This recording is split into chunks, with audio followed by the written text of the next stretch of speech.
Hey, good morning, friends.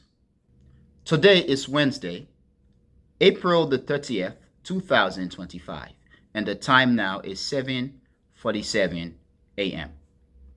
So, friends, I want to talk briefly about Russia. I want to talk briefly about an event, okay, or an information that was disclosed recently, just this week, or we can say by the early of this week, the end of last week to the early of this week so far. It has been disclosed to the rest of the world that the Russians did have North Korean troops in the Kursk region.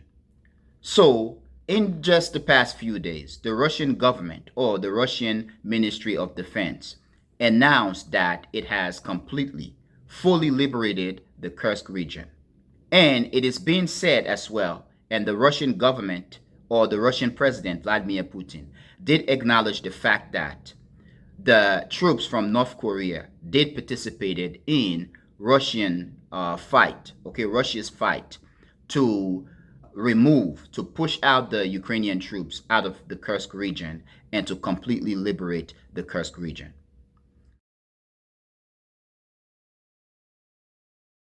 So the Kursk region attack by Ukraine took place in August of last year. And it was that one event that basically, in the eyes of many around the world and in the West, the conceptual West, was a disgrace for Russia, an embarrassment.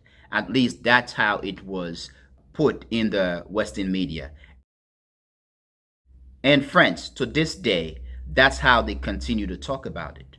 So in August last year, 2024, the Ukrainians made a tactic, okay, a strategic move in which they secretly invaded the Kursk region.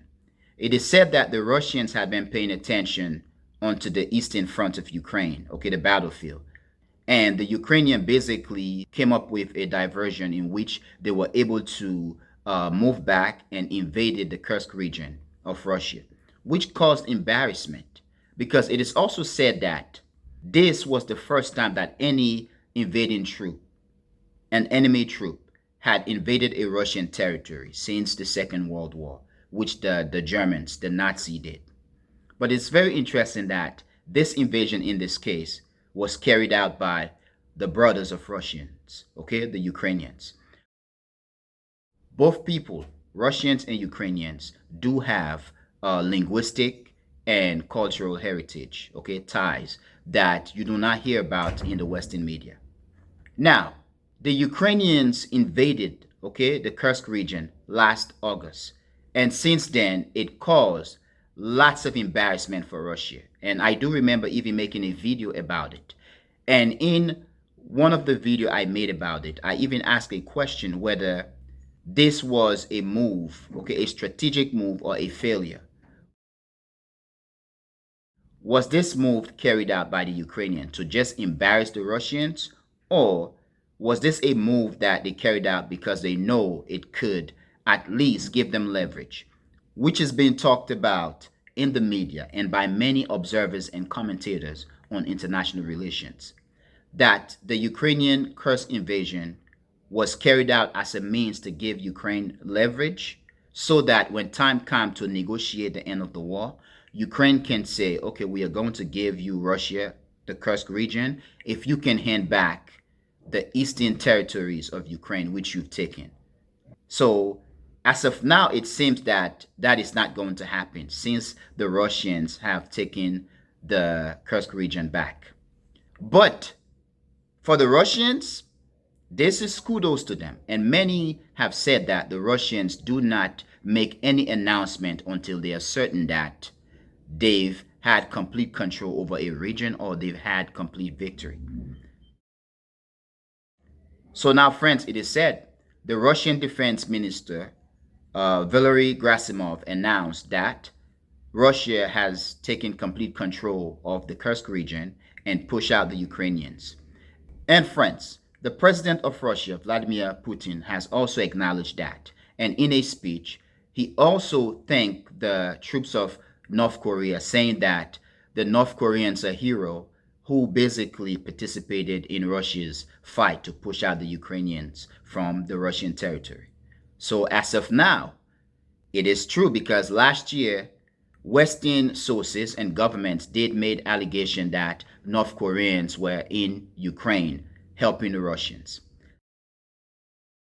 Now, friends, I do not believe that North Koreans were in Ukraine to help the Russians.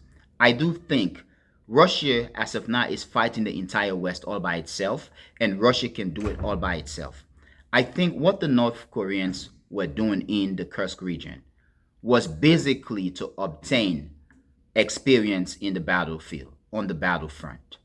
There is a possibility, a potential of a war in the Korean Peninsula, or a war with the United States, or a coming world war or whatsoever, or a coming global conflict, hot conflict. I think what the Russians and the North Koreans were doing was to give the North Koreans practice, okay, to give them war experience. This is because since the end of the Korean War, or we can say perhaps since the pause of the Korean War, that the North Koreans have not had a strict, a specific, a conventional war experience. Perhaps this is what the North Koreans were doing in the Kursk region to engage in war activities that basically would give them experience on the battlefield. So, friends, my question then is, could it be that the North Koreans' participation in the Kursk fight was aimed to give North Korea or North Korean troops war experience? This is because I do believe North Korea does not need to help Russia. Russia does not need North Korea's help. I think the North Koreans were in Kursk to get military war experience for a coming potential war with South Korea and or the United States. Now, friends, please tell me what you think, and I really want to know what you think. But friends, I'm going to end here. I want to thank you for being a member of the Echoing Voice community, my friends, but most especially and most importantly, or most important, I want to thank you a lot for watching the Echoing Voice. Peace.